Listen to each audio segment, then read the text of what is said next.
Então, começou a gravar, né? Boa noite, pessoal. Hoje a gente está com mais um Café com Robótica de junho. Foram tantos que eu nem lembro qual é o número que está agora, que tem do ano passado. Mas, enfim, hoje o Café com Robótica será falando um pouquinho sobre Júlia, e Danilo vai estar podendo, tem toda a propriedade, né, e vai estar podendo apresentar a gente e converter, né, como ele disse, para a linguagem de programação Júlia.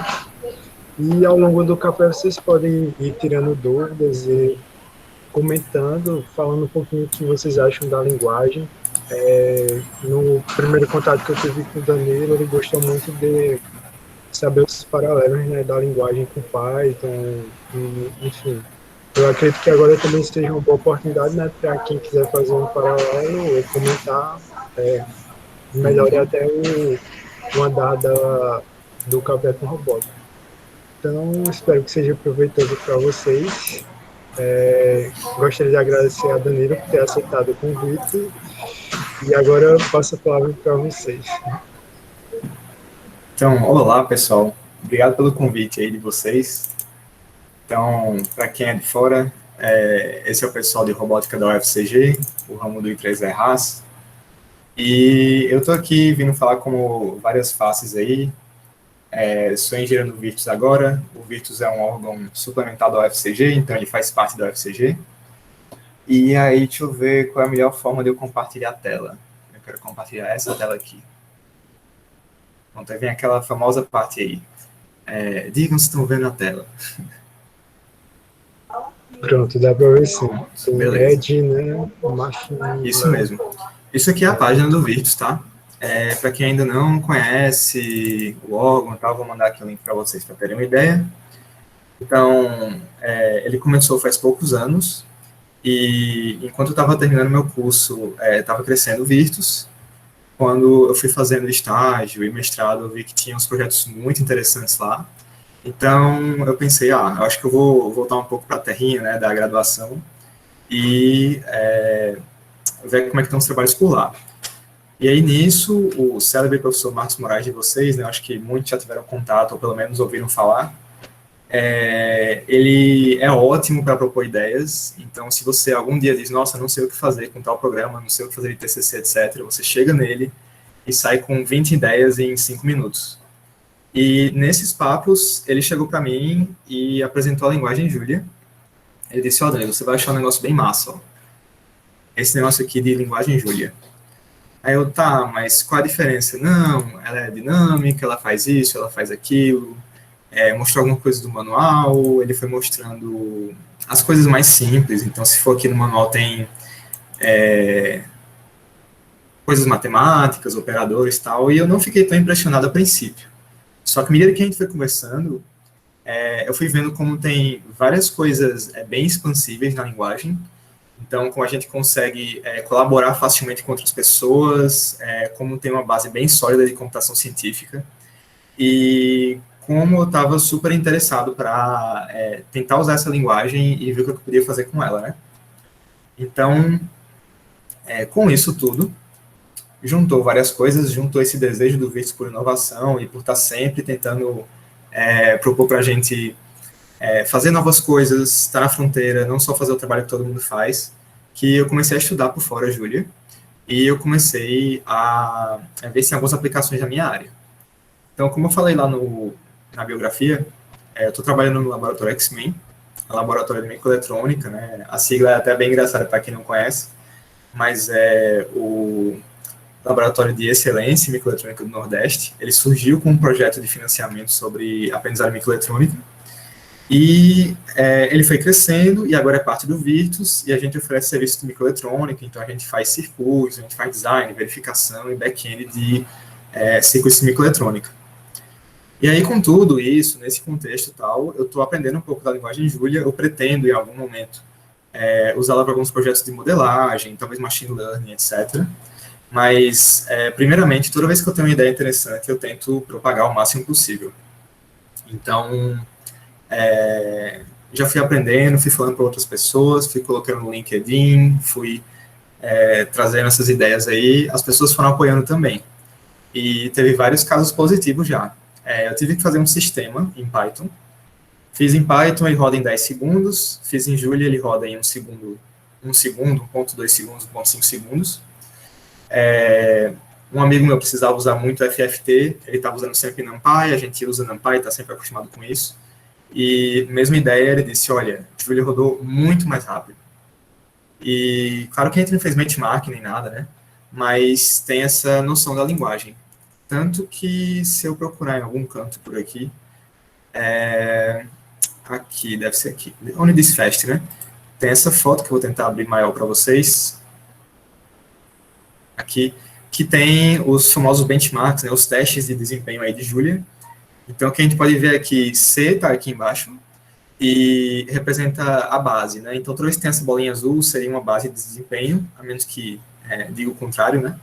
E para vários testes, com essas várias corzinhas diferentes aí, tem o desempenho daquela linguagem de programação. Então, o Julia está aqui em segundo lugar, tem uma certa disparidade aí, mas o famoso Python está aqui nessa coluna, e pode ver que, beleza, Python tem aí umas funções bem otimizadas, mas em geral não tanto.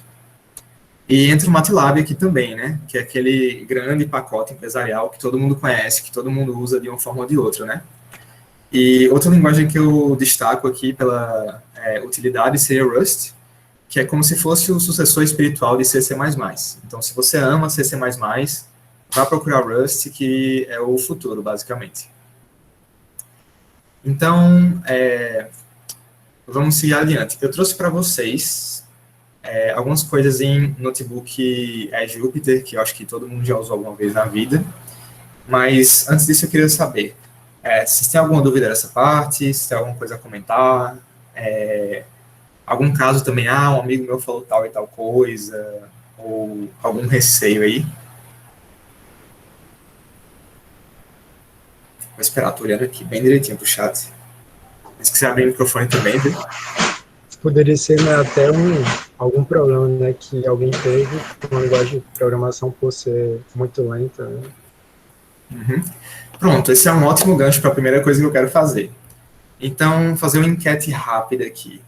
Levanta a mão quem acha que Python é lento. Tem o botão aí de levantar a mão, né? Tá, enquanto o pessoal vai levantando a mão, teve o quê? 2 mãos levantadas. 4 mãos levantadas. 4 pessoas acham que Python é lento. Pode levantar, gente, não tem nenhum problema, tá?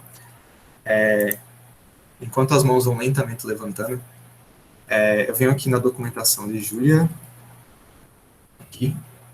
E aí a pergunta foi se a documentação é limitada. Bom, qualquer coisa que você procure vai estar por aqui.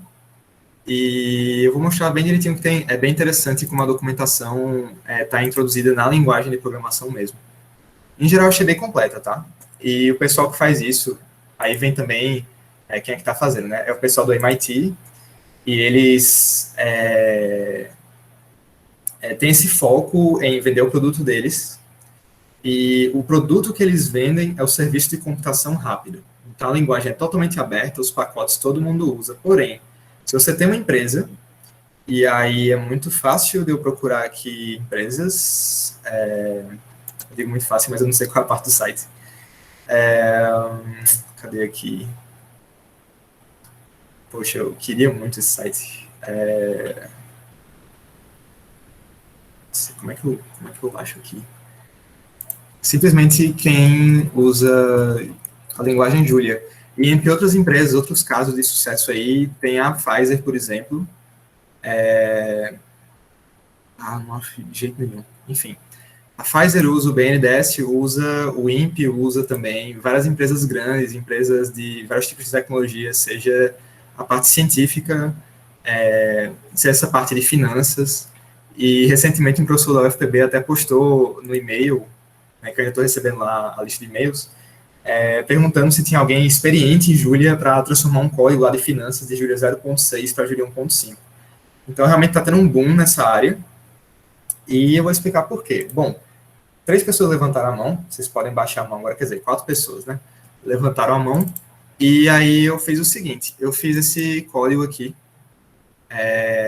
o famoso Hello World, certo? Eu tenho aqui o código Python, eu tenho aqui na direita o código em C, vocês estão conseguindo ver direitinho, né, o tamanho da fonte? for o caso, eu aumento aqui, tá?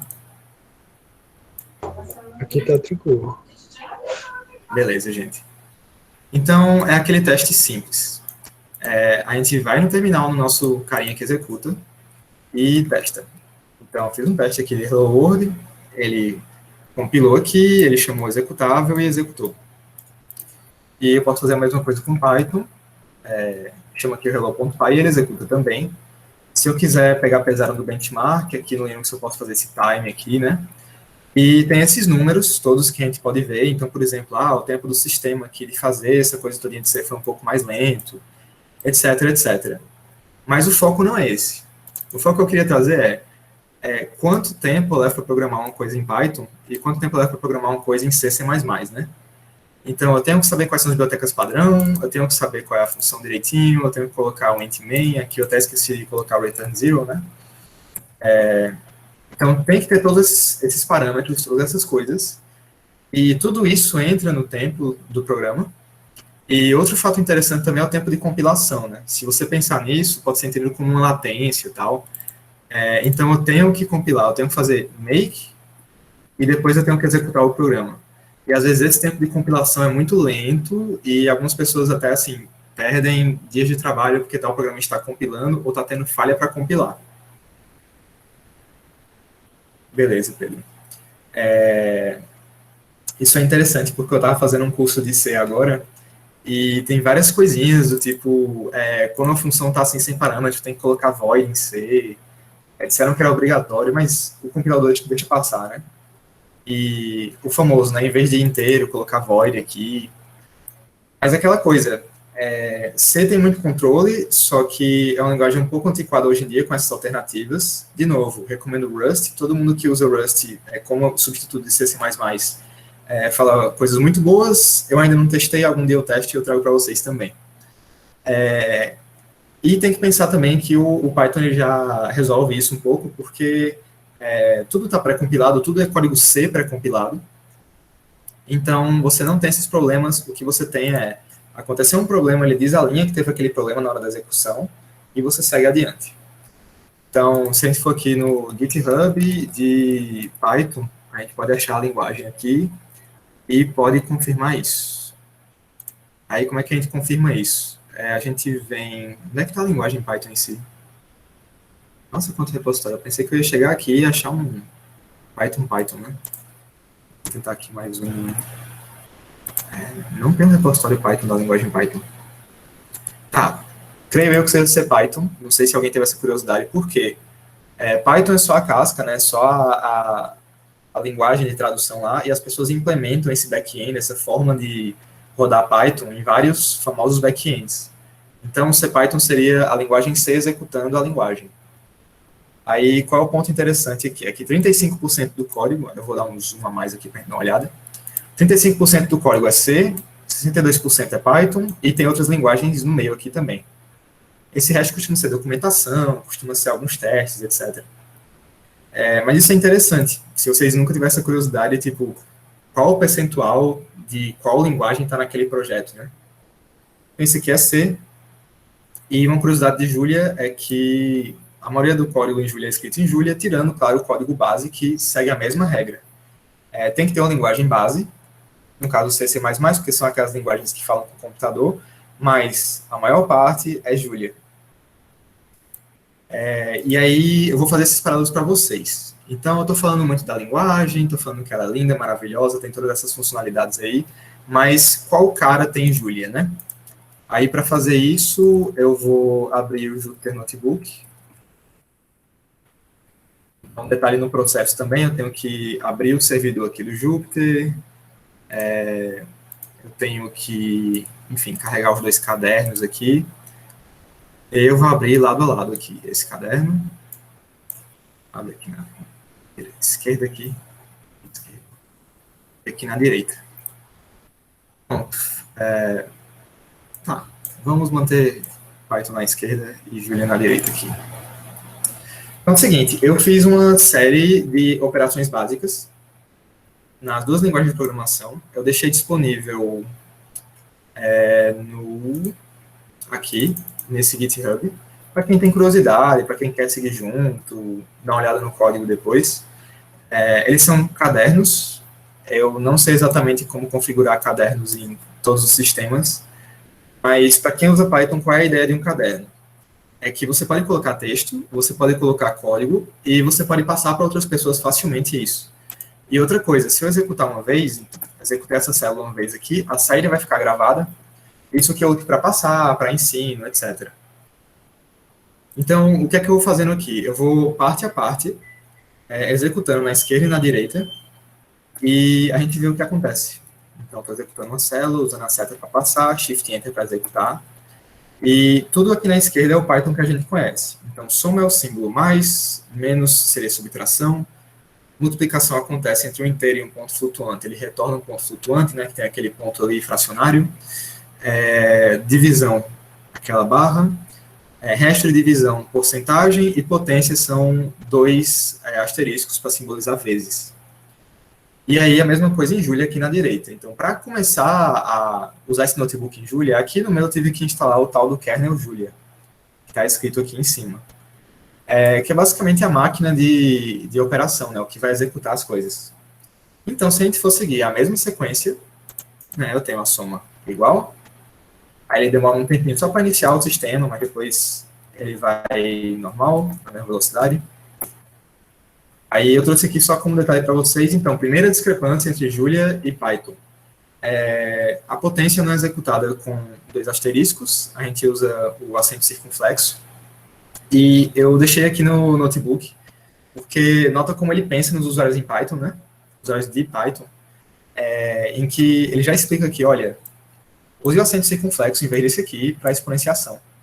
E se você quiser usar aquela outra coisa em Python, que é o asterisco x, use o x com reticências.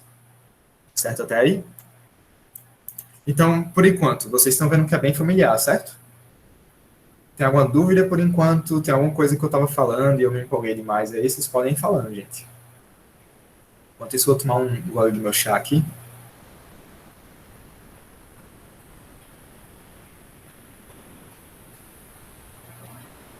Tudo na paz, né? Sim. Aí vem a parte de strings, que é um pouco diferente. Então, strings são textos, né? Manipulação textual. Então, em Python, como é que funciona? Primeiro, a fonte está ok, né? Se quiser, se alguém tiver no celular aí, eu acho que eu posso tentar aumentar a fonte aqui. Deixar assim um pouquinho maior, que também não força a vista, né?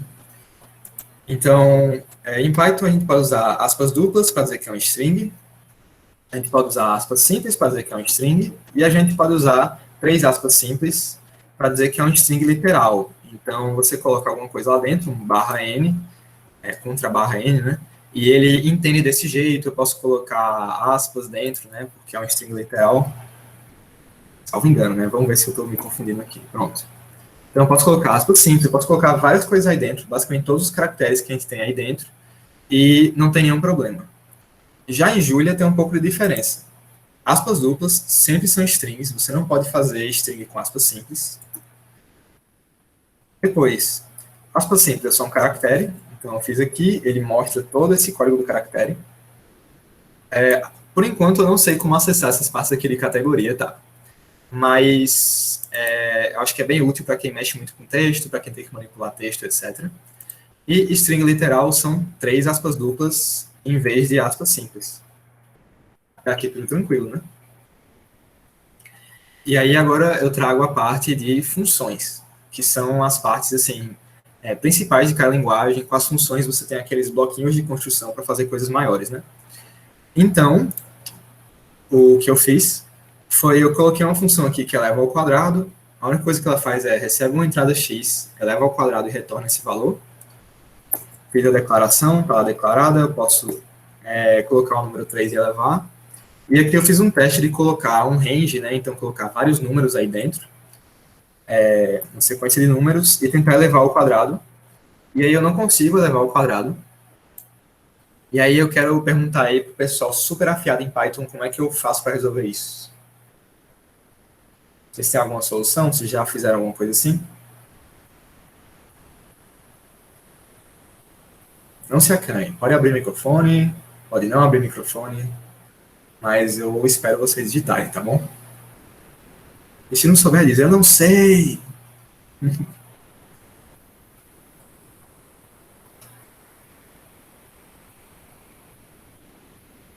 Olha aí, sincera, né? Mas é aquela coisa, poxa, eu nunca me deparei com esse problema, eu nunca precisei aplicar uma função em vários termos. Bom, alguma vez na vida a gente tem que fazer isso, né?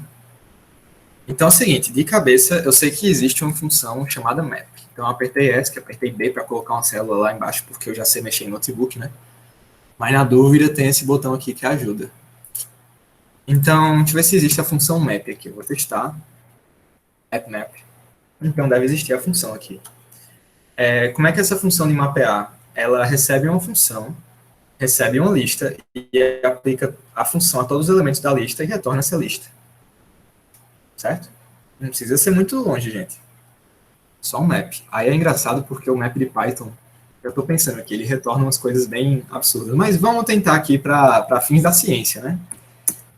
Então, vou colocar aqui a função, a sequência, e ele criou um objeto do tipo mapa, tá?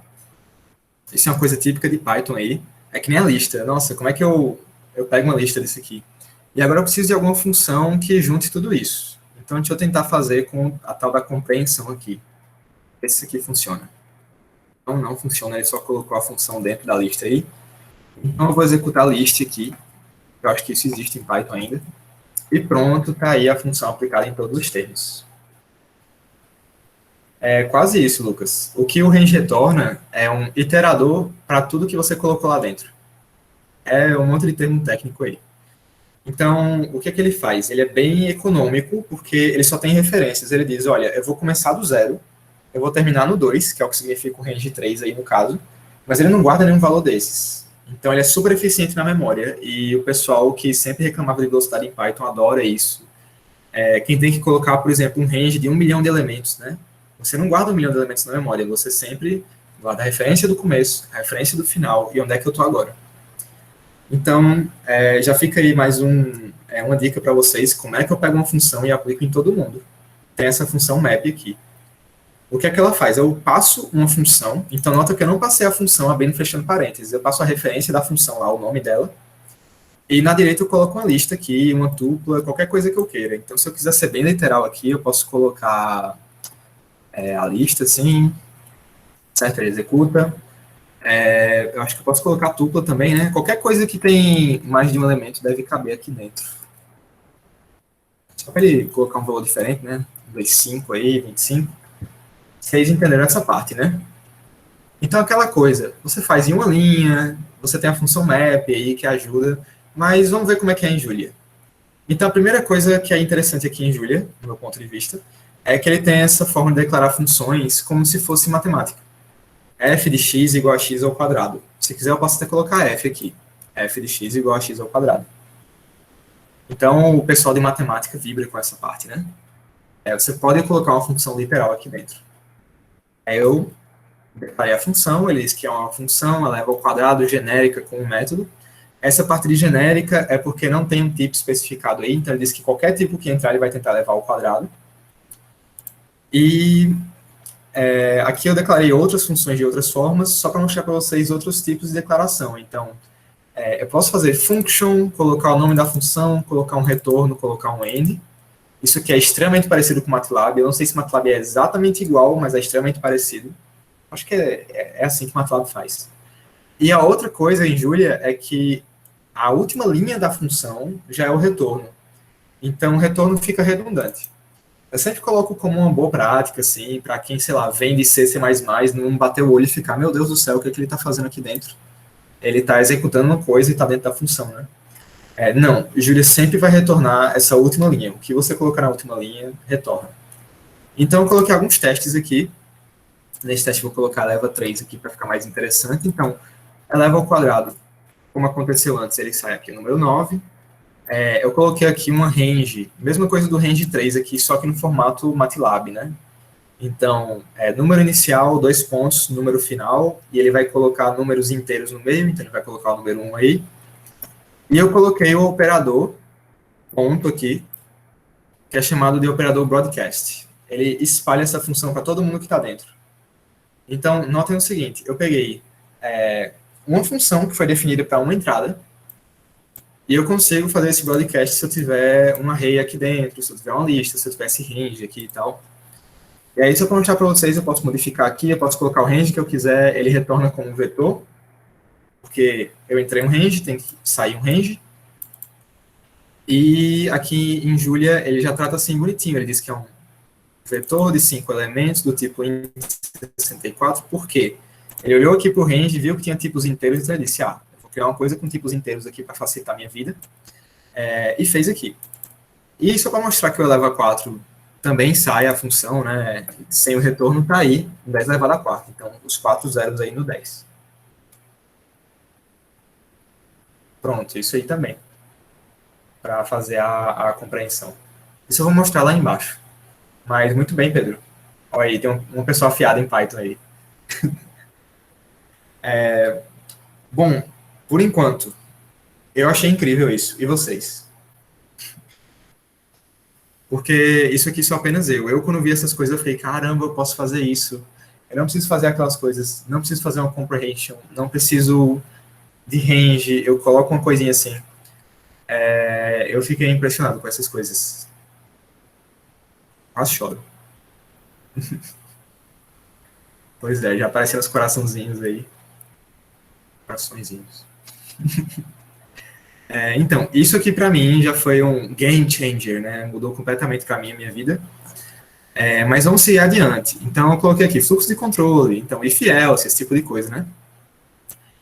Mesma coisa, aqui eu mostro a declaração de uma variável, igualzinho. Se x for maior do que 1, olá, pessoas. Esse aqui foi só para aquela velha piada, tentar forçar aquela piada em vocês aí, mas se não der certo, ninguém entendeu. E a mesma coisa eu faço aqui em Julia, eu posso declarar uma variável igualzinha, e o if else só tem a diferença, né, que ele não tem 2 pontos. Como vocês podem notar, muita coisa em Julia não tem 2 pontos, e também não precisa de indentação. Se você pegar o código de uma outra pessoa desse jeito aqui, você pode executar desse jeito sem nenhum problema. É claro que a gente já está acostumado a indentar, né, a deixar tudo bonitinho, mas não tem essa necessidade. Então, pode ver, estrutura muito parecida, não tem 2 pontos, não tem ponto e vírgula, if else, e tudo termina com um end aqui, né?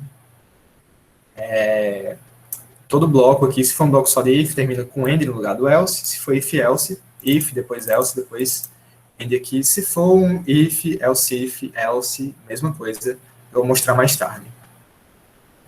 Aí eu entrei na parte de tipos aqui, que eu acho bem interessante, porque as duas linguagens são as chamadas linguagens de tipagem dinâmica. Então, toda vez que você declarar uma variável, você faz alguma coisa, você atribui o valor e depois ele vai atribuir o tipo. Então, eu tenho x, que em C eu teria que fazer int x, e aqui nesse caso eu consigo atribuir a x um valor inteiro, depois um valor de string. E a linguagem consegue dinamicamente adaptar, consegue ver essas coisas, e aí eu posso fazer um teste também, né? O tipo de x é string, verdade. Mesma coisa em Julia, só que a gente usa a função typeof. Então, declarei x igual a 2, então não é um simples tipo inteiro, é um tipo int64. Uma particularidade de Julia é que eles tentam separar em nomes e verbos. Então, tudo que começa com a letra maiúscula são nomes, né, nomes próprios e tal. Então, todos os tipos são maiúsculos, todos os pacotes são com letra maiúscula. É só para facilitar um pouco a nomenclatura, mas nada é requerido. Você pode criar um tipo com letras minúsculas. É só padronização. E aí, mesma coisa, eu declaro agora como string, ele virou um string, e eu posso testar aqui, tudo certo. Aí vem aquela coisa, né? True está com um T minúsculo porque é um valor e não um tipo. Se fosse o tipo booleano, seria maiúsculo. Bom, até aqui tudo tranquilo, né? Então, para quem está acostumado com Python, isso aqui cortou e colou, pronto, você virou mestre em Julia agora. Então, vamos seguir adiante aqui. Aqui eu coloquei listas, matrizes, etc. Então, coisas que você faz normalmente com listas, arrays e tal. Então, você declara um array A, por exemplo, você coloca aí todos esses colchetes para declarar o array, a matriz, e aí eu mostrei como é que ele aparece aqui, então ele só exibe exatamente o que eu coloquei na tela, né? Se eu pegar o elemento 0 é a primeira linha, se eu pegar o elemento 0, 0, eu vou pegar exatamente o número 1, se eu pegar o elemento 1, eu vou pegar o último elemento. E aí a gente pode fazer um for, daqueles fors inteligentes assim, né?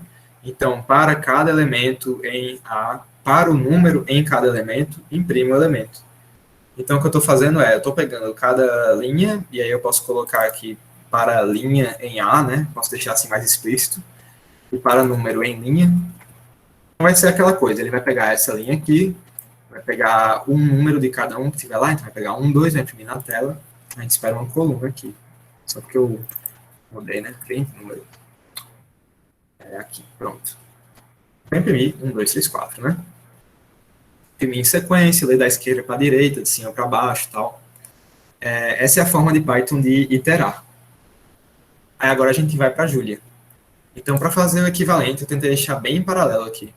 Eu fiz a mesma declaração aqui, aí ele já entendeu com uma matriz e deixou bonitinho para mim.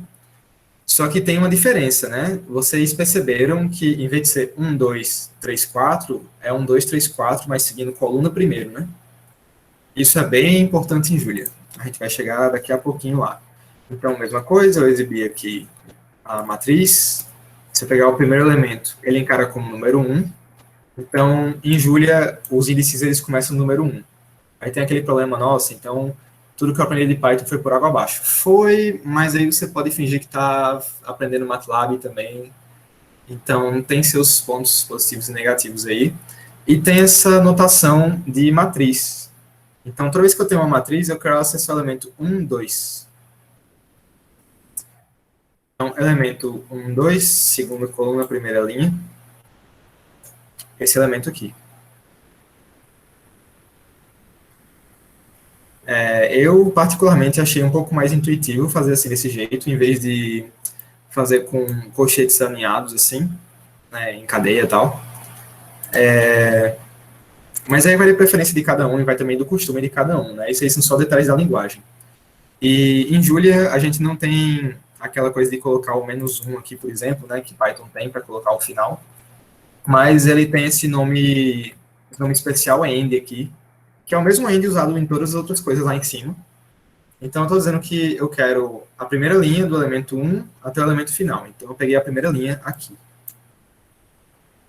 Aí, por que eu falei que é importante isso aqui? Bom, primeiro, aqui em Python eu precisei colocar um for alinhado, né, um for dentro do outro, que eu precisava pegar primeiro a linha, depois para cada linha eu pegava um número. Aqui eu coloquei de uma vez só, então para cada elemento em A, faça isso. E ele fez a sequência 1, 2, 3, 4. E eu coloquei aqui essa observação, que a ordem de saída é importante. Bom, por que a ordem de saída é importante? Porque Julia guarda na memória as coisas em colunas.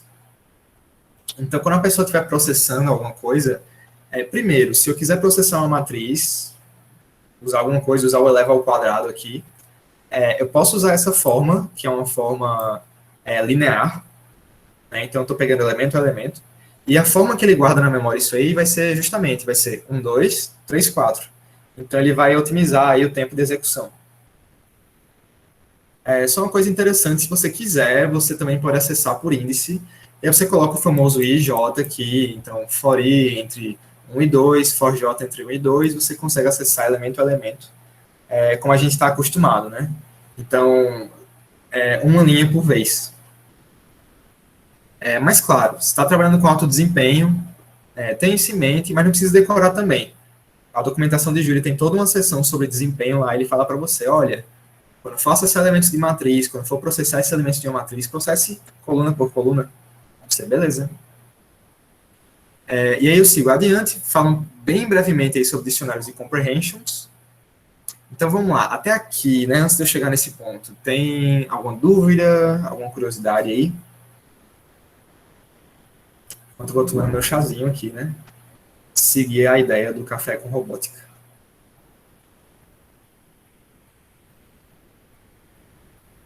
No caso, chá com robótica, né?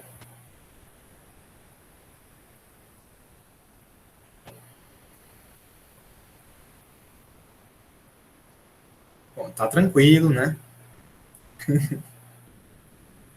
Pois é. O cara tomar café 8 da noite não parece muito saudável, não, né? Nossa, Júlia suave, melhor linguagem, né? Então vamos seguir adiante. Dicionários e comprehensions, por quê? Porque dicionários em Python são uma coisa que todo mundo ama, pelo que eu sei. Então você tem aquela ideia, assim, você tem uma chave, você tem um valor, você consegue consultar aquela chave e tal. É maravilhoso.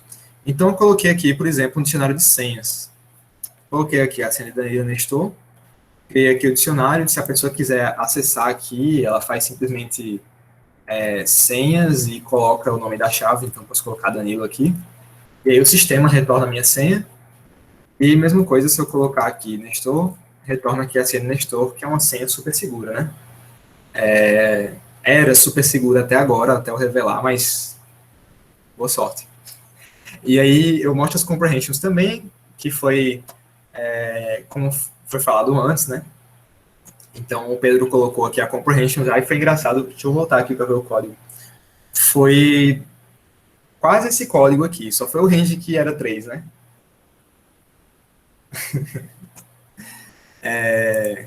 Olha aí, tá aprendendo Python também no café de Julia, ótimo. Então, o que é que eu posso fazer com a comprehension? Essa é uma coisa que, sei lá, todos os programadores de Python que eu vi, eles usam, e eu não entendo 90% do tempo que eles querem fazer com isso, principalmente se eles estão fazendo comprehension de comprehension.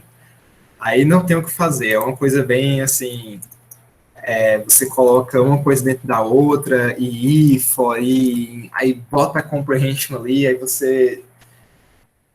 enfim, se você quer viajar um pouco aí em Python, faça comprehensions alinhadas aí, coloque o operador ternário, siga seu sonho. Então, o que isso aqui está fazendo é, ele quer a função x ao quadrado, mas eu estou dizendo, olha, para x, essa coisa aqui. Então, eu posso escolher uma forma de operar em x, eu posso colocar meu eleva quadrado aqui dentro, né? Posso colocar... Deixa eu colocar, né, em vez de só falar aqui. Então, eu vou colocar aqui para exibir na tela. E aqui, deixa eu ver se funciona eleva 2, né? Eleva 2 já foi declarado lá em cima.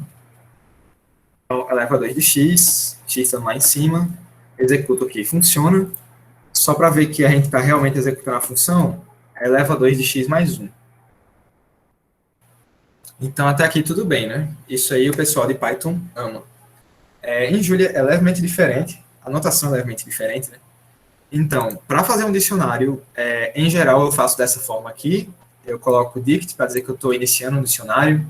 Tem outras coisinhas que você pode botar entre chaves para dizer tipo, mas eu não vou entrar nisso aqui agora, tá? Isso aí é para quem já está usando o Julia de forma mais experiente. Mas você chama a função dicionário, e aí com D maiúsculo, porque eu estou justamente chamando o construtor do tipo, então eu quero criar um dicionário D maiúsculo. Coloquei aqui da mesma forma, coloquei essa setinha aqui para dizer, olha, Danilo tem essa referência, Nestor tem essa referência aqui. Então eu criei o dicionário, e aí eu acho lindíssimo que ele coloca assim, olha, é um dicionário de string para n, então tudo que está na esquerda é string, tudo que está na direita é n, então é qualquer tipo. Ele não conseguiu achar um tipo em comum entre todo mundo. E eu posso chamar a senha indexada desse jeito também.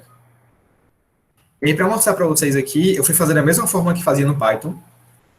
Não tem exatamente como fazer em chaves, tá? Então eu fiz aqui como se fosse uma lista. E quando eu tento fazer isso, eu acabo com um vetor de pares.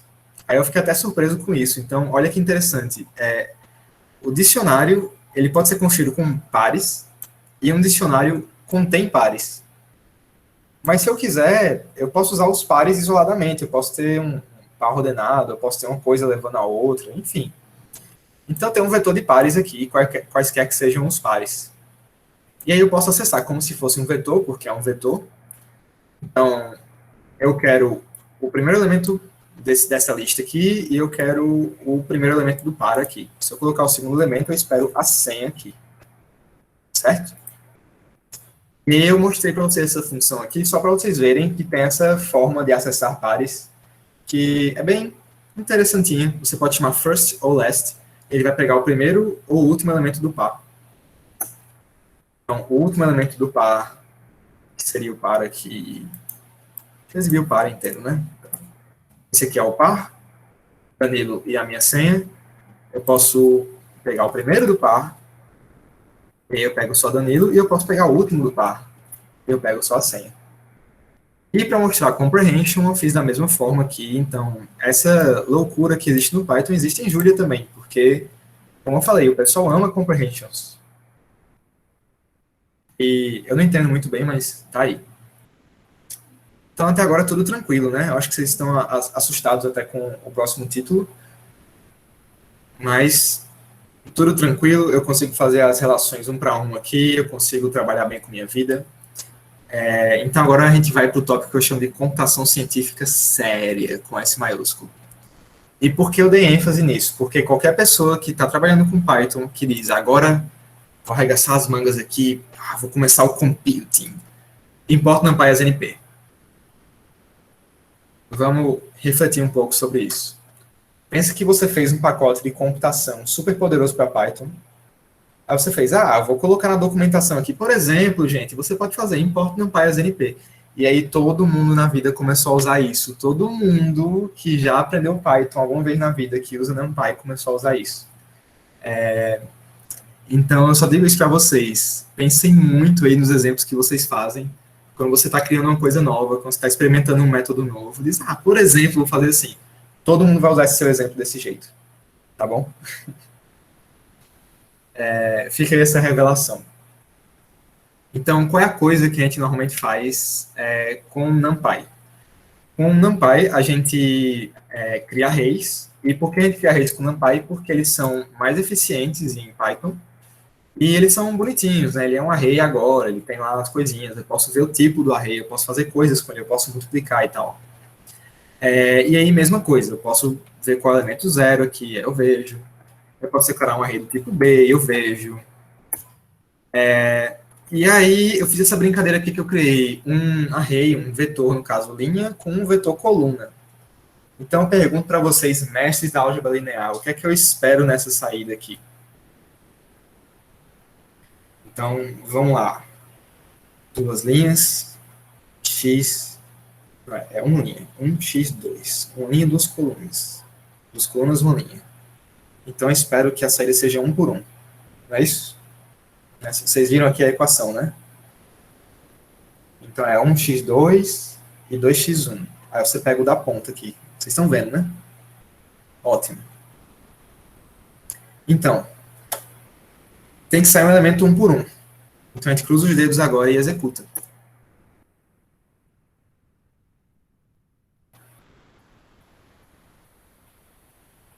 Ok, seguindo adiante.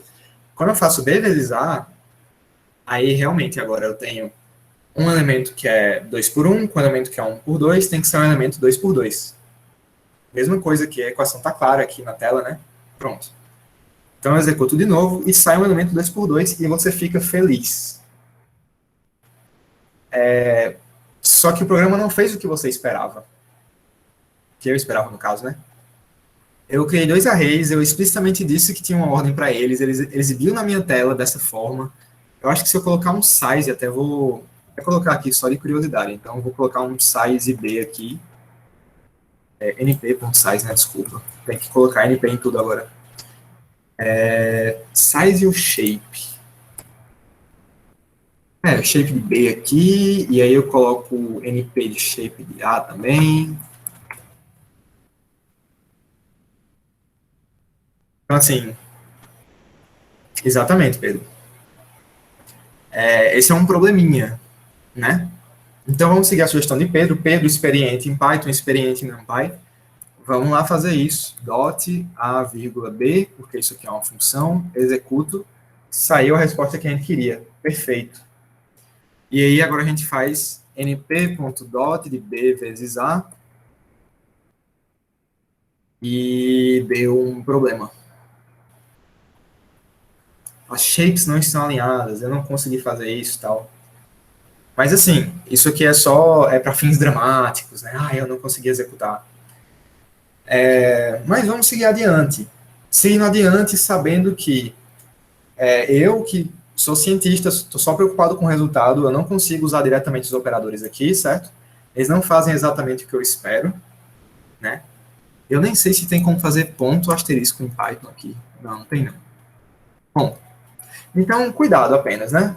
Quem está começando tem que ir lá atrás ver, tem que ver Matrix Multiplication em NumPy, tem que ver essa coisa todinha. Mas, seguindo adiante, eu criei uma matriz arbitrariamente grande aqui, 100 por 100 aí, grande e tal, Python executou rapidamente, calcula um determinante aqui, executou, tá aí o valor determinante enorme, e aí eu quero uma matriz C agora, e aí eu quero C elevado a 10.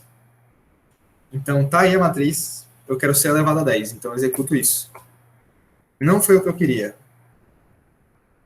Bom, porque não foi o que eu queria? Porque ele fez o elemento 1 aí, continua o mesmo, né? Quanto que eu tenho que multiplicar ali por ali, e nessa primeira multiplicação, né, 1 vezes 3 mais 2 vezes 4, eu sei que isso aí não vai dar 1. Então, essa multiplicação é uma multiplicação meio escalar mesmo, né? Eu estou pegando ponto a ponto os elementos, então estou pegando 1 vezes 1, vezes 1, vezes 1, estou pegando isso 10 vezes. E não é isso que eu quero levar a 10. E outra coisa também é como é que eu faço o inverso. Eu quero levar a menos 1. Eu não posso levar a menos 1. Por quê? Porque segue essa mesma ideia. O operador elevado, ele não está elevando isso aqui, ele não está elevando isso aqui, ele está tentando fazer uma multiplicação, ele está tentando fazer uma repetição. Né? E aí, se eu quero a inversa, eu tenho que chamar o np.linaug.inv. Por exemplo. Certo? Eu não fui atrás de ver como é que fazia a parte de potência. Talvez o Pedro possa ajudar para eu colocar aqui no caderno, mas as modificações do caderno não estão sendo salvas, tá? Tem todo um problema de Git aí e tal, mas fica só para esses fins lúdicos nossos, certo?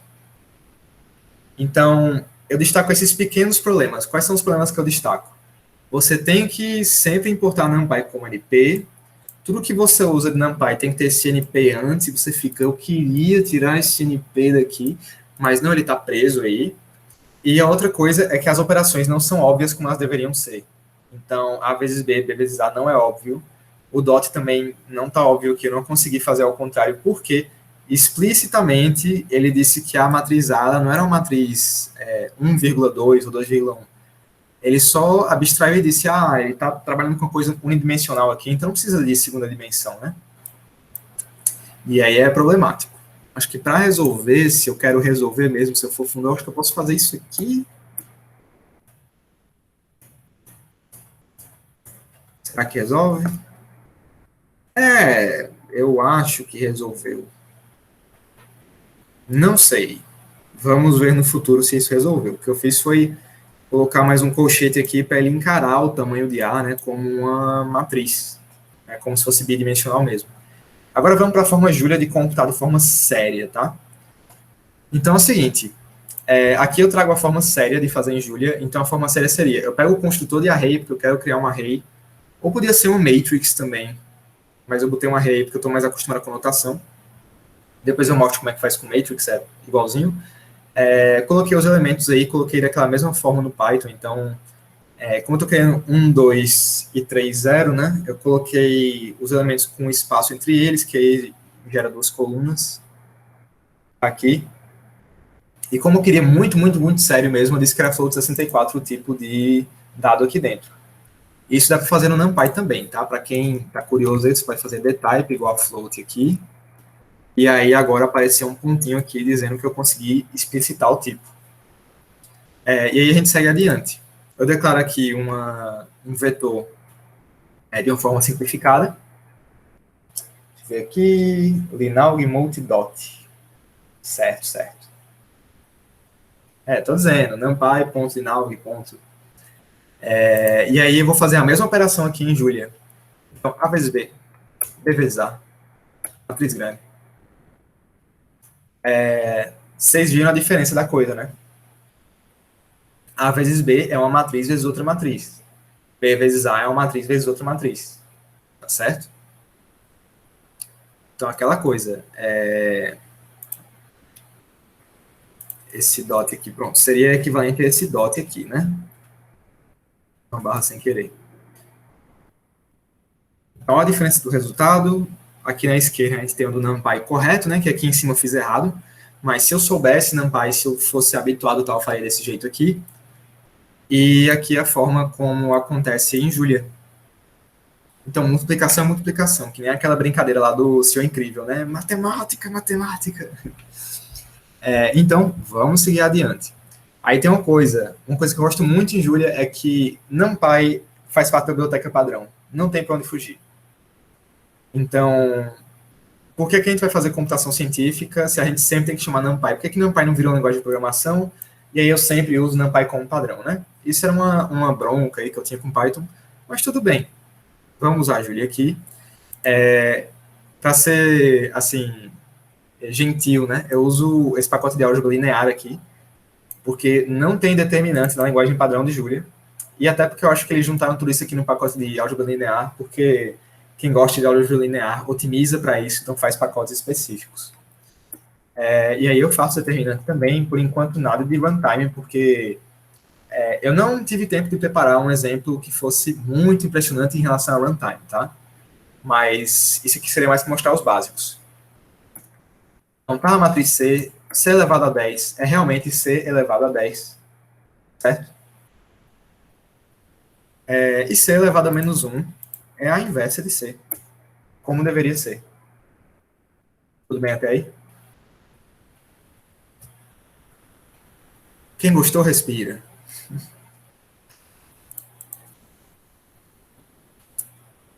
Então, eu acho que eu consigo mostrar por que eu gosto de Julia com esses dois cadernos.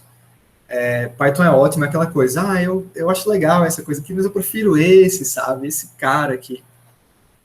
E eu acho que qualquer pessoa que gosta de Python, que ama Python para suas coisas, vai se adaptar rapidamente para a Julia, consegue fazer tudo nisso.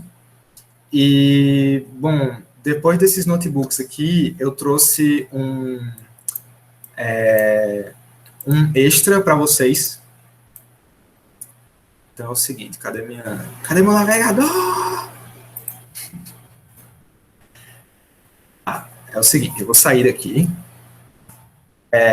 Então, detalhe, tá?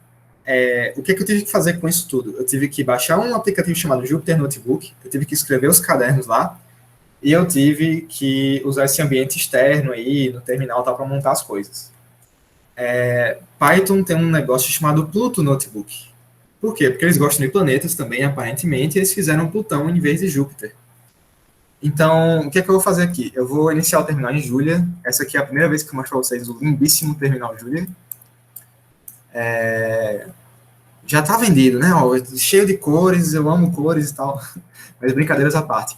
O que eu realmente gosto nele? É que interrogação para pedir ajuda e fecha colchete interrogação para ajuda com gerenciamento de pacotes. Então, eu vou fazer o seguinte. Eu vou abrir o gerenciamento de pacotes, vou adicionar um pacote que eu conheço que faz derivadas. Certo? Então, pensa o seguinte, em Python isso também existe, isso é o pip, só que o pip é meio estranho de gerenciar, o pip precisa do Anaconda, tem um monte de coisa para precisar usar tal. Isso aqui já está integrado na linguagem de programação. E no REPL, né, que é esse terminal aí que ele... como é que é mesmo? Ele... Evaluation, não sei o que, loop. Nunca sei. Mas eu acabei de instalar um pacote que eu não tinha instalado antes. Aí, para usar um pacote, você usa using mesmo no pacote. Então, using Zygold, que foi o que eu acabei de instalar. Aí, nesse momento, ele está carregando tudo, ele tem que pré-compilar umas coisas tal. Nisso, eu vou até abrir o gerenciador de tarefas aqui. Não se assustem, tá, gente? Isso aqui é Fedora Linux, tem um tutorial lá no meu Instagram de como instalar. E aí, o que eu vou fazer com isso? Vamos fazer um pouquinho de matemática. Eu tenho f de x igual a x ao quadrado, e eu defino dessa forma. Eu quero a derivada de x, a derivada de f de x. Então, eu vou usar uma notação matemática, f', g igual a f'. Então, ele criou uma referência para a derivada, mas ele não calculou ainda. E agora eu vou calcular. Então, eu vou calcular assim, de 1 a 5, valores que a gente conhece aí, então, x ao quadrado. E agora eu quero g de 1 a 5. Aí o que vai acontecer aqui, tem um pequeno aumento aqui do uso do CPU, tem um núcleo lá que está trabalhando pesadíssimo para pré-compilar algumas coisas. Isso acontece toda a primeira vez que a gente executa uma coisa em Julia. Ele pré-compila tudo e ele garante que as próximas vezes vai ser mais rápido. Ele jura para você que vai ser mais rápido. Então, para quem pagou o cálculo 1 aí, tá aí a resposta. É f de x igual a 2x. Aí uma coisa que eles estão trabalhando na linguagem e que está ficando quase pronto, que eu acho impressionante, é o seguinte. Você pode colocar @code e apertar uns tabs aqui para ele autocompletar, e você pode ver o código de várias formas diferentes. Então, por exemplo, como é que é a função f de 5 na linguagem de máquina? Tá aí escrito na linguagem de máquina. Um número multiplicado por ele mesmo. Como é que é isso visto em Julia? Eu acho que é... Não. Isso aqui é em Julia, só que indo para as chamadas de pacotes. Então, ele vai no core, ele aplica, ele vai na parte lá de poll, ele aplica o poll lá e etc e tal. Então, você pode ver como é que está o seu código, você pode ver se ele está sendo otimizado, e você pode ver, poxa, eu queria usar aquela instrução de alto desempenho, o pessoal do C++ ama isso. Você pode ver se essa instrução está sendo chamada também. E você pode colocar esse código aqui, o warn type, para ver se tem algum problema no seu código, tipo, eita, será que os tipos que eu estou usando mudam? Será que ele está otimizado mesmo, etc.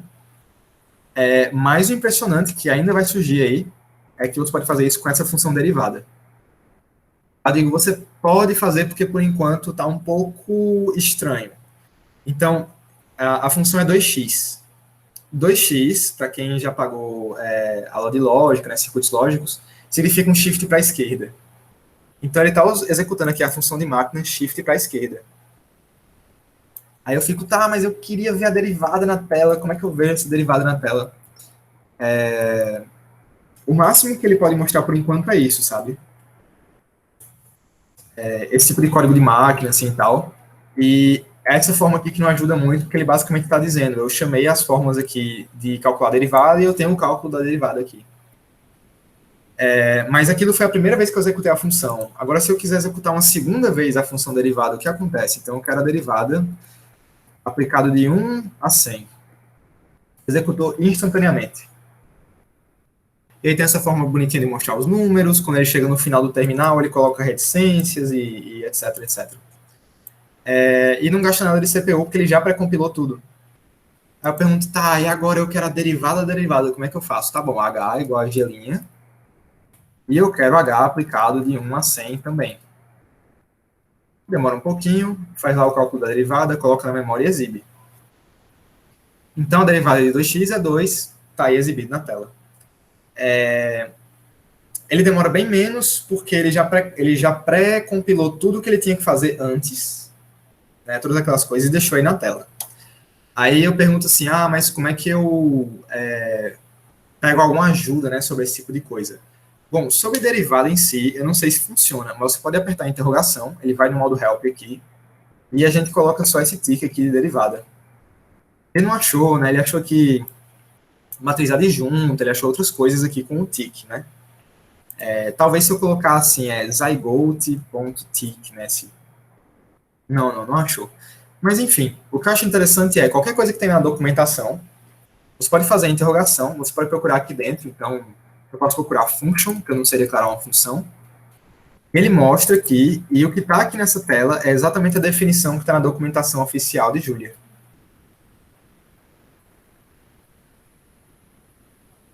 Ok? Então ele dá um exemplo de como usar, mostra as coisinhas direitinho, tal, enfim. E nesse contexto todo, o que é que eu posso fazer? Eu posso vir aqui, adicionar o tal do Pluto, que é o outro notebook, e eu venho aqui e digo que eu estou usando Pluto, mas no caso eles preferem que eu use import Pluto, porque eles têm o próprio ambiente deles, eles preferem que não interfira no ambiente de trabalho. Então eu importo Pluto, já importou, e chamo Pluto.run aqui, aí ele de uma forma assim, bem fofa, bem linda, ele diz para mim, olha, estamos rodando o seu notebook aqui, divirta-se, né? Tá, abriu aqui meu caderno Pluto, tá aqui o Pluto.jl, todos os pacotes de Julia têm JL no final. Eu achei bem engraçado esse aqui, porque ele tem tutoriais de como você começar a programar em Julia e como começar a usar esse tipo de notebook aqui. Vou abrir logo os dois. E o que ele faz é o seguinte, ele vai realmente pegando na sua mão. Não, pode deixar o arquivo. Putz, incrível. As coisas que eu não faço. Vou voltar aqui, pronto. Esse cara aqui, ele abriu esse notebook, E aí, para quem quiser aprender Julia, tá? Pegue Pluto, ele vai ajudando você de pouquinho em pouquinho. E é o seguinte, ele explica que esse tipo de notebook específico, ele é interativo. Eu vou mudando e ele vai mudando junto comigo. Então ele disse aqui o nome de gato. Por favor, me sugiram um nome de gato aí, por gentileza. Vamos lá, galera. Nome de gato. Vixe Maria. Ó, o Bola de Neve é melhor já, tá vendo? Os caras querem que eu bote Satanás aí. Rapaz, o cara é truzão mesmo. A puxa do 71. Tá bom, eu vou pro Bola de Neve aqui, tá? Então, assim que eu coloco o Bola de Neve, ele executa para mim, ele coloca aqui o nome do gato e... Muito bem, seu gato é chamado Bola de Neve agora. E aí segue adiante, ele é interativo e tal. E aí eu vou fazer o seguinte, eu vou abrir o notebook que eu tenho aqui. Cadê? Eu tenho que apertar aqui. Tenho que apertar o diretório. Então, home, dando documentos. Ok. Aí, Café com Robótica. Aí, Pluto Notebooks. E aqui. Pronto, e vai. Perfeito. Então, eu peguei exatamente aquele notebook que a gente fez, agorinha, e coloquei no Pluto para a gente ver as diferenças que tem de um para o outro. Então, a primeira coisa que acontece é, você carrega um notebook, ele vai executar todas as linhas. Porque ele é um notebook interativo mesmo. Então, ele vai executar tudo de uma vez só. Então, ele executou aqui a soma, subtração, etc. Vai executando. Eu coloquei aqui o elevado, ele disse que está errado de novo. Ele explica como colocar direito. Isso aqui, aquela coisa de Markdown, né? Você coloca um títulozão lá.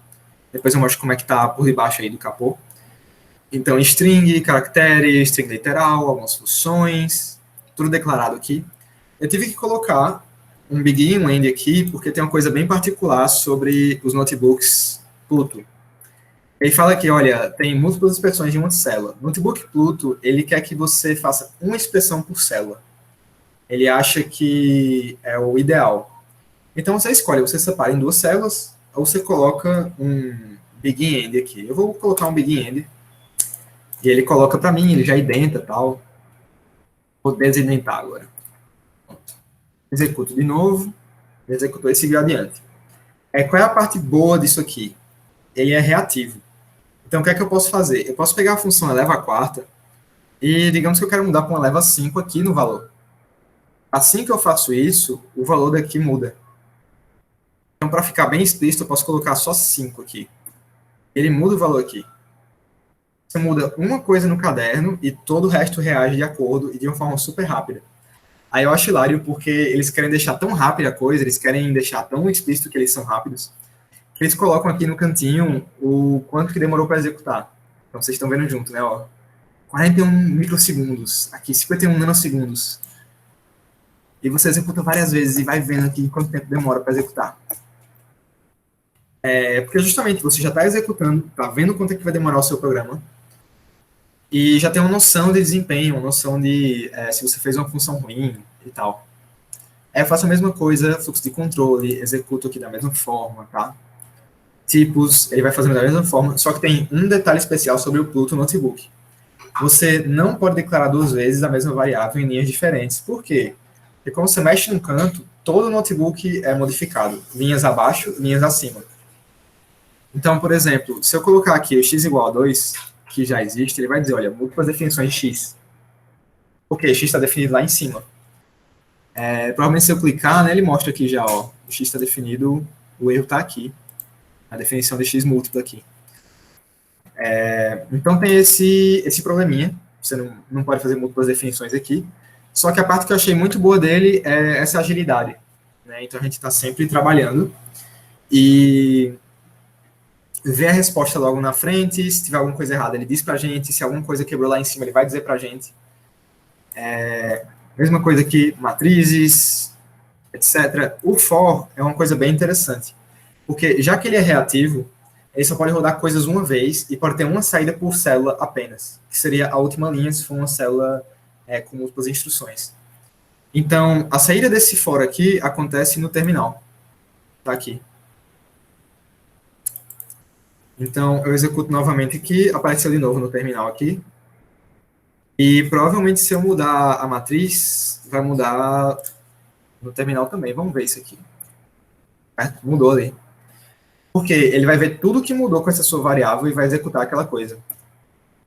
Certo? Executou de novo ali, ele mudou a matriz aqui, ele mudou os elementos que estão aqui, então ele vai propagando para todo mundo essa mudança. Mesma coisa aqui com dicionários, eu fiz tudinho, computação científica séria, tá igual, mesma coisa aqui. Matriz grande, se quiserem ver a matriz grande, se tiver essa curiosidade aí, eis a matriz grande. Como diria nosso amigo no Instagram, né? E tem as reticências para mostrar que a matriz é bem grande mesmo, então, aquele formato lindo, assim. Isso aqui, num trabalho, a gente acha maravilhoso, né? Ver essas reticências assim, nossa, o cara que fez isso. E tudo isso no tal do notebook Julia. Aí eu uso o pacote aqui de álgebra linear, cálculo determinante dessa matriz. Toda vez que eu mudo aqui o determinante, toda vez que eu mudo a matriz, né, que eu quero dizer, o determinante muda instantaneamente também. Aí diz, nossa, qual é o limite disso? Se eu botar a matriz 1000 por 1000 aqui, ele vai calcular o determinante tão rápido assim? Ele vai dizer que é infinito. Ótimo. Se eu colocar valores... Eu quero colocar fracionário, mas é meio chatinho de fazer aqui, então eu vou deixar quieto por enquanto. Tem que ser zero... Acho que segue a notação... Vamos ver se segue a notação do MATLAB aqui. Segue a notação do MATLAB, perfeito. Para valores entre 0,1 e 1. Entre menos uma coisa e 1. Sim, talvez. Não, matrizes são muito grandes, eu não consigo. Mas, enfim, vocês estão vendo a agilidade da coisa, né? Uma matriz 1000 por 1000, pega o determinante, calcula na mesma hora, e o resultado aparece na tela. E uma das últimas coisas que eu quero mostrar aqui, segue a mesma ideia aqui, coisas específicas do Pluto. Eu escondo aqui essas coisas, então é o seguinte, ó. Funcionalidades interessantes para ensino de programação e desafios. Então, mexa na barra para interagir com o valor da variável n. Eu coloquei aqui um quadro de perigo, um warning, né? Então, valor atual de n, esse valor de n, né, esse é o valor mais baixo de n. Coloquei uma dica aqui. Aí isso aqui é bem interessante. Tipo, nossa, como é que você bota uma dica? Digamos que a pessoa está chegando muito perto de uma solução. Você está inventando um algoritmo novo, aí, um desafio novo, e a pessoa não sabe como é. Deixa eu ver a dica aqui. Eu passo o mouse em cima. Surpresa, está chegando perto. Continue. Eu posso colocar em negrito, posso colocar em itálico. Isso aqui é extremamente fácil de fazer. E quando eu chego aqui no último valor, acertou. Esse é o número secreto mágico. Nossa, o número 2 é o número secreto mágico. E outras coisas aí que são comuns a notebooks, tá? Que todo mundo usa. Por exemplo, essas tabelas aqui são uma tabela do tutorial de coisas matemáticas do Pluto. Né? Vocês podem ver por vocês mesmos, tem um caderno lá de exemplo deles. E aí, como é que eu fiz essa mágica toda? Eu mostro aqui para vocês. Então, eu usei Julia normal, if else, e eu coloquei uma condição de que se o número for igual a 0, eu quero esse markdown aqui. Markdown é essa forma de escrever texto, essa forma de organizar texto. E eu coloquei 3 exclamações e o warning aqui, e coloquei a frase que eu queria. Então, voltando aqui, né? E eu tenho que colocar um tab para esse texto aparecer na tela. 2 tabs ele aparece diferente, 3 tabs ele aparece diferente e tal.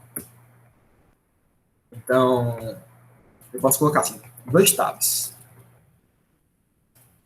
O que eu falei ele não fez, né? Vou pular uma linha aqui, como é que é?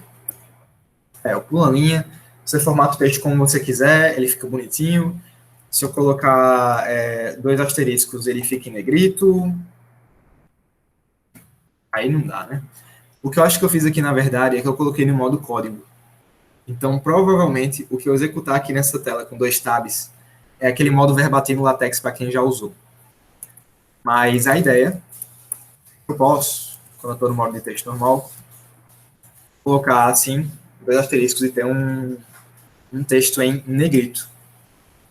E outra coisinha que eu queria mostrar também é as funcionalidades do Pluto. Você pode vir aqui em cima e compartilhar com um PDF estático, por exemplo. Ele imprime para você em PDF, ó.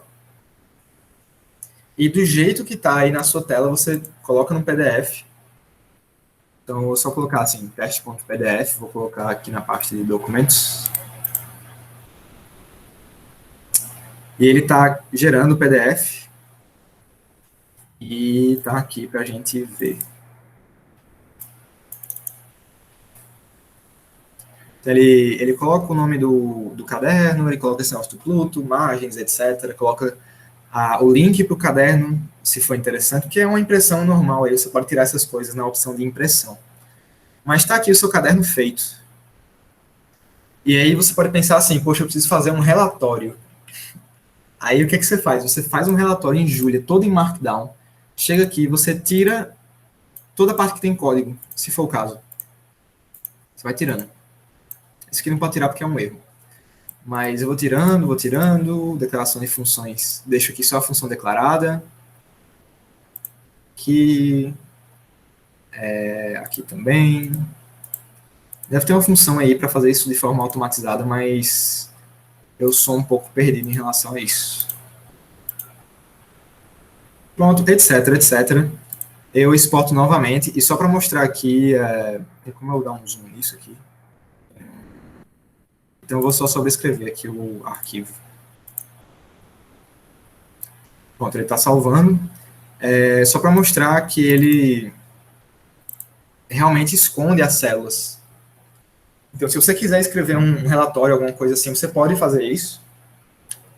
E outra coisa magnífica que eu acho de Julia para usar nesse ecossistema aí de programação, de coisa científica, é que ele aceita letras gregas em LaTeX. Você pode colocar eta, por exemplo, e apertar um tab. E aí está o eta aqui. Aí o que é eta? Coeficiente de rendimento de alguma coisa. Agora eu quero um ângulo. Eta. Você escreve contra barra, escreve o nome da coisa em LaTeX, que isso aí, para quem faz texto em LaTeX sabe, se não tem referência online, tem uma referência em Julia aí e tal, aperta Tab uma vez, ele muda aqui, aí Shift Enter, né, para ele executar aqui. Eu posso fazer Sigma, um Tab. Tem um autocompletar também que eu posso mostrar para vocês aqui. Então, o que acontece? Se eu tenho uma expressão pela metade, ó, ele já sugere para mim tudo que eu posso colocar. Então, sigma minúsculo, maiúsculo, sigma negrito, sigma var sigma, né, que é uma forma diferente aí. E isso pode ser usado como nome de variável, você pode iterar nisso. Isso aqui é um sigma diferente. Isso facilita muito a computação científica, porque agora você pode pegar ângulos e coisas e colocar com o nome que eles realmente são. Você pode colocar um θ 0, você pode colocar ômega 0, você pode colocar aqui ômega underline 0. No caso, ômega e depois o underline 0 aqui. E isso vira o nome da variável. E vai ser o nome que está lá no seu artigo também. Enfim, acho que eu mostrei tudo o que eu queria de Julia inicial. Esses detalhes todos aí. Deixa eu ver o que mais aqui. Eu mostrei a biblioteca de plots, mas era só para mostrar que, enfim, ele tem biblioteca de plots, mas eu não vou abordar aqui porque é um universo por si só, né, essas coisas de plots. Mas eu garanto que é bem simples. Tá aqui o GitHub da própria linguagem Julia. E aí, o que ele tem de interessante é só aquele fato de que a maioria da linguagem é escrita em Julia. E uma outra coisinha era o tal do Pluto Test. Deixa eu achar aqui. Que, como você está usando Pluto, você pode escrever código, criar testes nesse código, e como é um notebook reativo, ele já mostra para você se aquele teste que você criou ele dá certo ou errado. Então, olha que lindo isso. Tipo, quem já quis usar um debugger? Ninguém. Quem já quis depurar o seu código? Eu. Ele mostra os testes com essa bolinha vermelha, e aí ele anda no tempo. Ele mostra, bom, para avaliar esse seu teste, eu fiz o seguinte. Eu comecei com o número de tal forma, fiz isso no final, avaliei isso e encarei como errado. Encarei como falso. E ele vai mostrando. Então, mais uma vez, eu queria abrir para vocês dúvidas, sugestões, reclamações, como diria nosso querido professor Jailson, para quem é da UFCG. Espero que vocês tenham ficado pelo menos 1% tão animados quanto eu fico com a linguagem. E aí, aquela coisa, eu abro para vocês, abro aí para o Nestor, o pessoal do RAS, se quiserem fazer alguma colocação. Se tem alguma coisa que vocês querem ver de Python que eu não abordei aqui, vocês podem falar comigo, e a gente procura, né? E outra coisa, se você quiser usar Python em Julia, você pode usar Python em Julia, tá? Não tem nenhum problema. Você diz, eu só sei trabalhar com Python. Você pode usar Python em Julia. Zero problemas. Então vamos tentar fazer aqui rapidinho enquanto vocês pensam em alguma dúvida, tá? Para isso eu vou adicionar PyCall. Eu tenho Python instalado aqui. Não.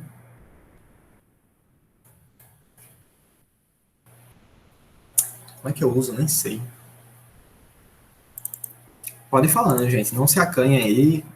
Diz se gostou, diz se não gostou, diz que nunca mais vai usar a Julia. Massa, Matheus, massa.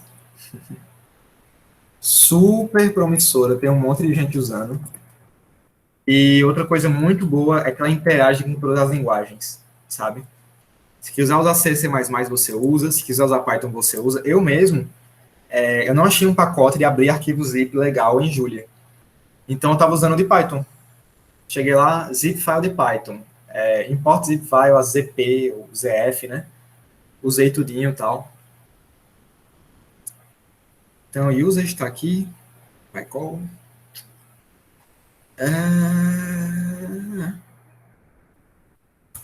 Então, mostrar para vocês aqui como usar Python em Julia. Vou usar esse exemplo aqui, né?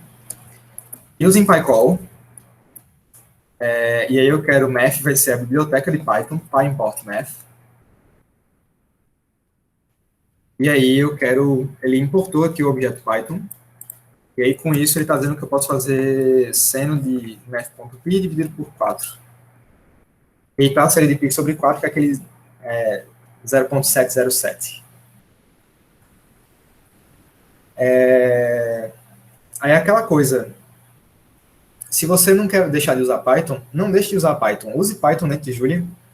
Se você diz, eu amo o santo do NumPy, você pode chegar aqui e dizer, NP, o famoso NP, é igual a PyImport NumPy.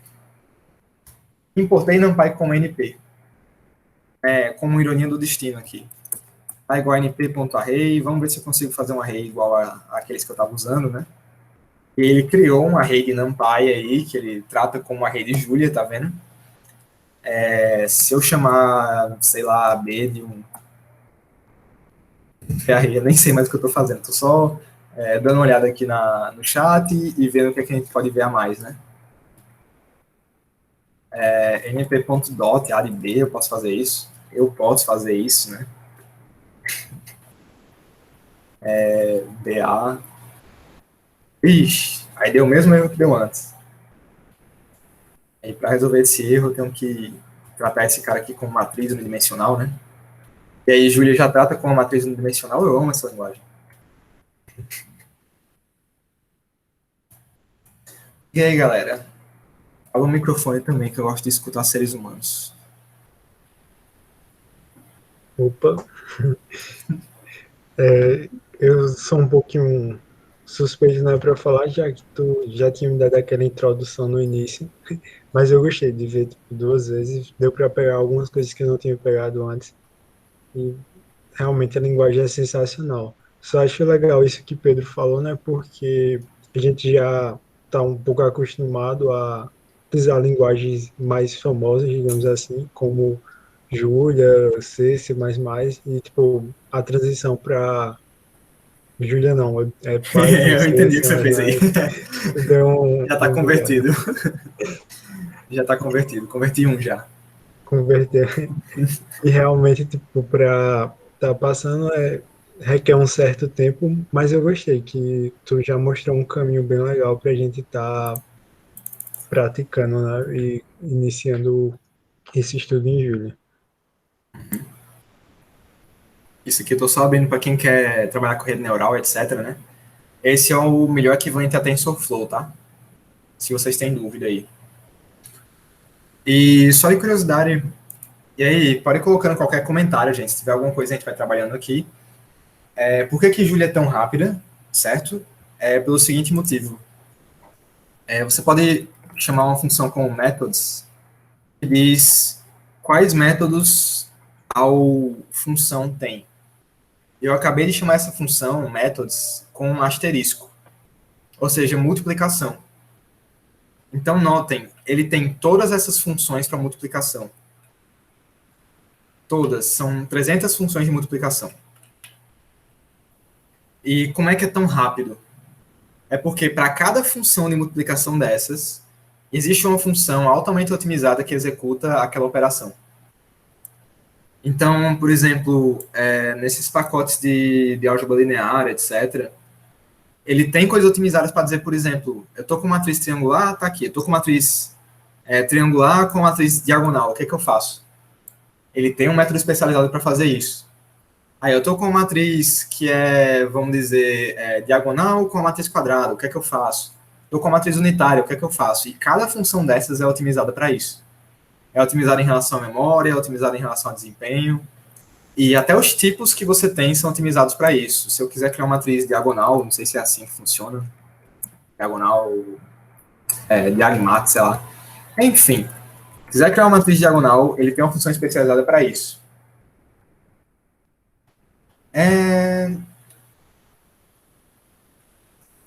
Vamos lá, a pergunta é se o desempenho, né, de Python compilado é parecido com o de Julia. Olha, eu acho que é super parecido. Principalmente se você usa coisas como Numba. Não sei se vocês já foram atrás, né, tal, mas esse pacote ficou extremamente famoso. Vários benchmarks aí, eles colocam o Numba como um dos caras de desempenho. E o que Numba faz é o seguinte, você importa ele aqui, você coloca uma função qualquer que você quer, e você faz esse @git na função. Isso aqui é um decorador de Python, e o que ele faz? Ele pega aquela função e cria uma casca aí que executa essa função de uma forma super otimizada. Como ele otimiza? Ele define os tipos. Então, por exemplo, ele vê esse ACC, accuracy, né?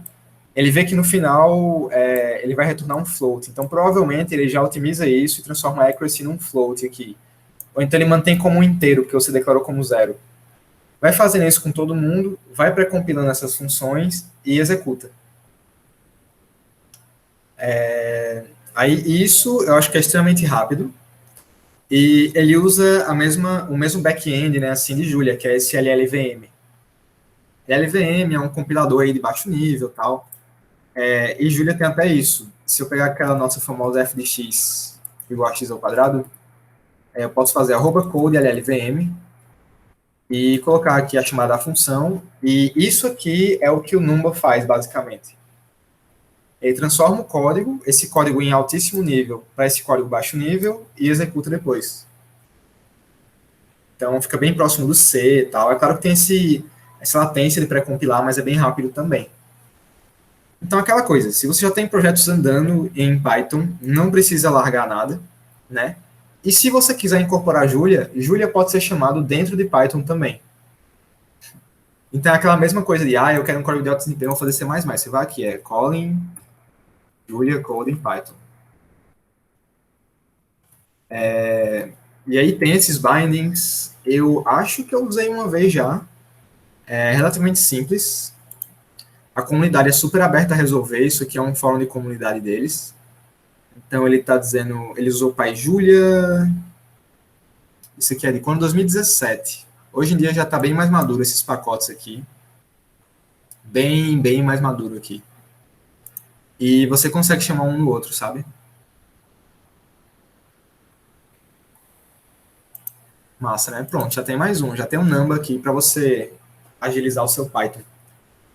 Eu não sei se é compatível 100% com tudo, Numba, mas deve ser, porque ele pega todas as premissas de Python e pré-compila basicamente, né? Cria aqueles compilados lá. A parte chatinha, né, dessas coisas de Python é que, como o Python continua no 3, Python não evoluiu para um 4, um 5, a linguagem ainda tem que ter coisas desse tipo. Então, o NumPy nunca vai deixar de ser NumPy, esses @git nunca vão deixar de ser @git, e cria um pouco de poluição, né? Pois, na minha opinião, cria um pouco de poluição quando você vai administrar. Mas, enfim, galera. O que é que vocês têm a dizer aí?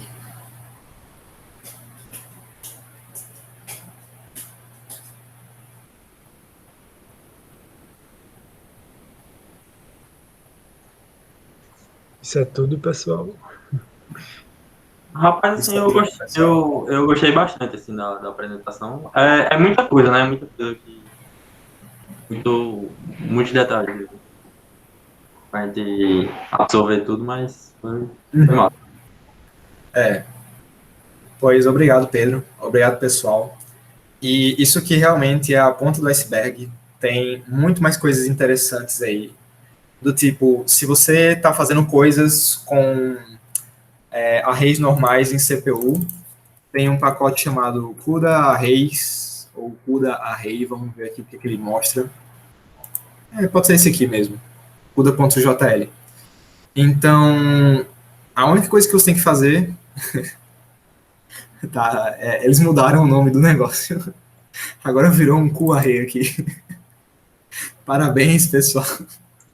Mas enfim, você tem um array normal, você transforma ele num array CUDA, e esse tipo específico, ele já vai chamar funções de GPU para você.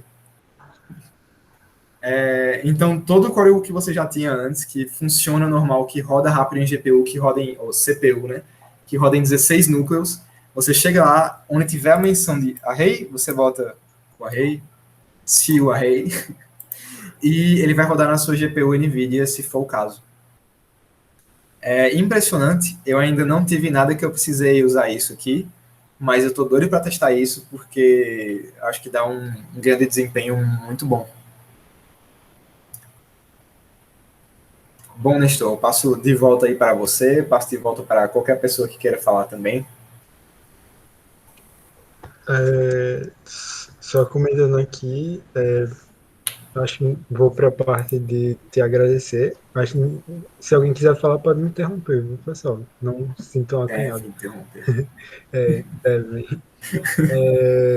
Gostaria de te agradecer, Danilo, porque realmente acho que se não fosse essa tua apresentação, talvez demorasse um pouco mais para a gente conhecer Júlia, já que é uma linguagem recente.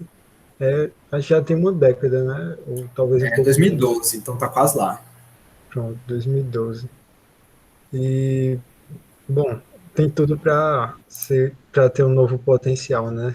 Com todas as suas vantagens que superam tanto Python e C++ e tipo, une elementos positivos das duas línguas para as outras e o próprio MATLAB, como tu citou, a forma matemática.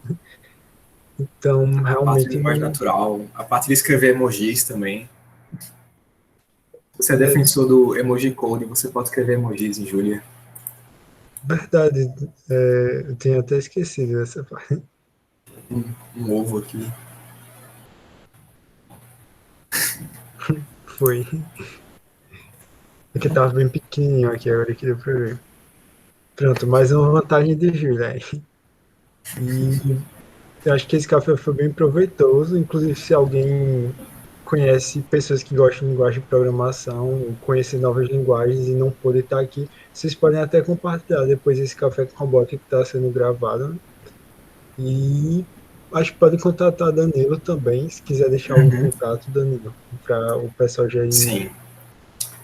Então, tá, pessoal. Onde me achar? Quem é da UFCG conhece o famoso e-mail da graduação, então danilo.cavalcante.ee.ufcg.edu.br. Eu ainda tenho esse e-mail, eu respondo esse e-mail por lá.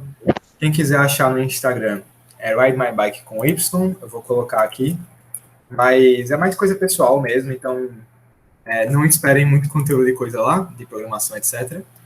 Se quiser no LinkedIn, eu estou aqui, Danilo Barreto Cavalcante.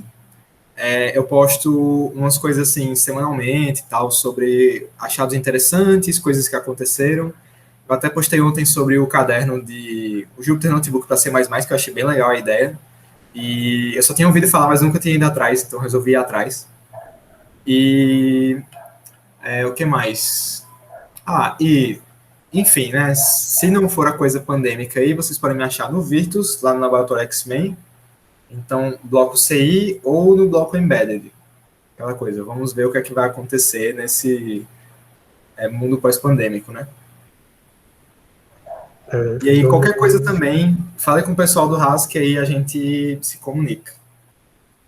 Isso, vocês podem falar com a gente pelos contatos que vocês já conhecem, o Instagram, @sbc, RaizUFCG, O site, Subtitles FCG no Google, enfim, o YouTube, provavelmente muita gente vai estar vendo depois.